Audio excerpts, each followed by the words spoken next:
Mi saludo al pastor Moisés Román, a quien esta noche tuve el placer y el honor de conocerle. Hacía tiempo que quería conocerle personalmente, porque por televisión lo he visto muchas veces.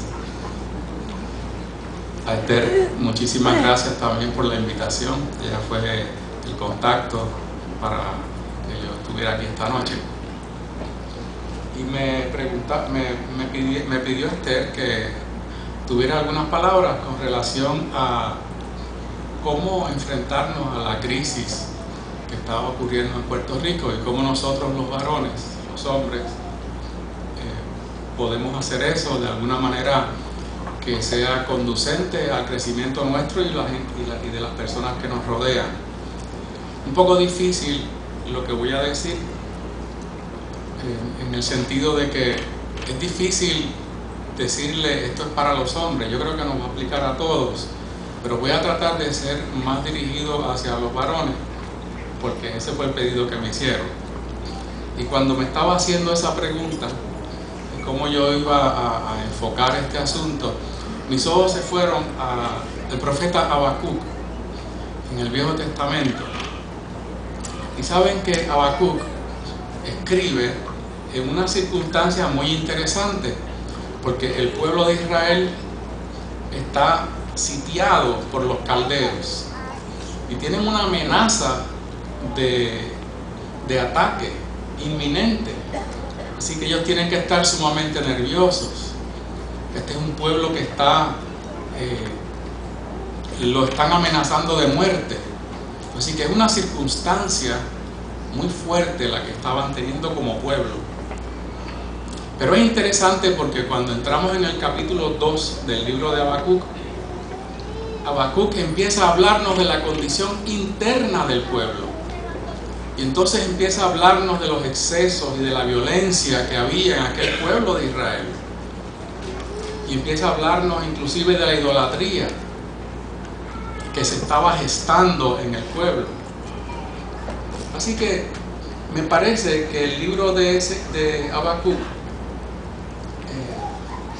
nos presenta una idea muy interesante, y es que las crisis o las situaciones o las circunstancias conflictivas que usualmente están afuera de nosotros tienen una repercusión dentro de nosotros, y no solamente eso, sino que muchas veces sacan a la luz conflictos internos que nosotros tenemos. Y así entonces Habacuc entra en ese capítulo 3 y dice, no lo voy a leer todo, pero solamente unos versículos que me parecen importantes. Dice, Habacuc dice: oh Jehová, he oído tu palabra y temí. Oh Jehová, aviva tu obra en medio de los tiempos.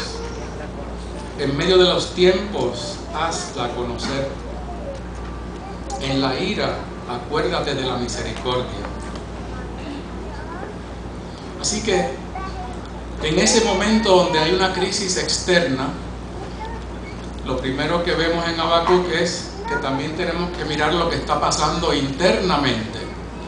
A veces Dios tiene propósitos raros y se mueve no necesariamente en línea recta, pero esa idea de que los conflictos externos vienen acompañados de elementos internos es algo que también los psicólogos dicen. Y cuando hablan sobre el concepto de lo que es la crisis, mire cómo lo definen. Dicen, una crisis es una respuesta emocional aguda a una situación o demanda particular. Fíjense que la situación estresante, fíjense que la situación conflictiva puede estar afuera de nosotros, pero los psicólogos definen crisis no en términos de la situación que está ocurriendo afuera, sino en términos de la respuesta que nosotros damos a esa situación. Así que crisis para el psicólogo no se refiere a una situación, se refiere a una respuesta mía. a una situación. Cuando lo vemos desde ese punto de vista, entonces podemos quizás entender, o me da a mí por pensar que quizás Jesús estaba hablando un poquito de eso cuando decía que nada hay fuera del hombre que entre a él que lo contamine, sino lo que sale de él, eso es lo que contamina al hombre. Es decir, no es lo que los sentidos míos reciben de afuera, es lo que yo hago con la información que mis sentidos me dan.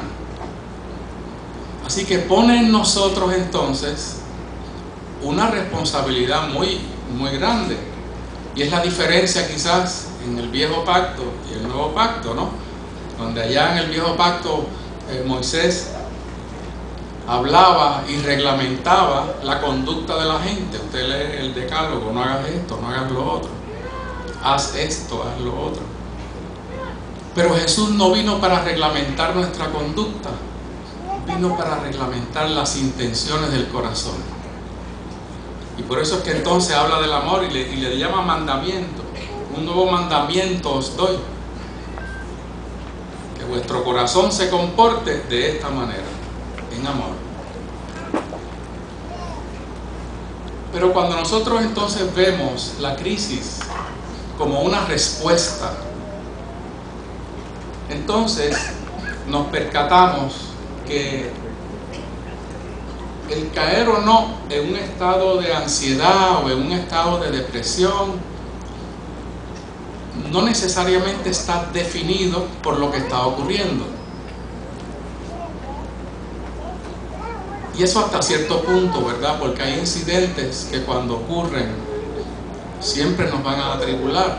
Hay incidentes, hay pérdidas que siempre van a tener un impacto en nosotros. Pero imagínense usted que estamos viendo un accidente que está ocurriendo. A todos quizás nos llame la atención, a todos quizás nos preocupe y nos haga sentir tristes. Pero de todos nosotros que estamos viendo el accidente, posiblemente a algunos les afecte más y quizás lleguen a sentirse que están en crisis. La mayoría quizás no. Dicen los psicólogos que solamente el 9% se afecta de manera significativa. Entonces, si nosotros definimos la crisis como nuestra respuesta a una situación, la otra implicación entonces es que debemos evaluar esa respuesta, no solamente en nosotros, sino la respuesta que vemos quizás en un hijo, en una hija, en un familiar. Si nosotros examinamos las Escrituras, nosotros vamos a ver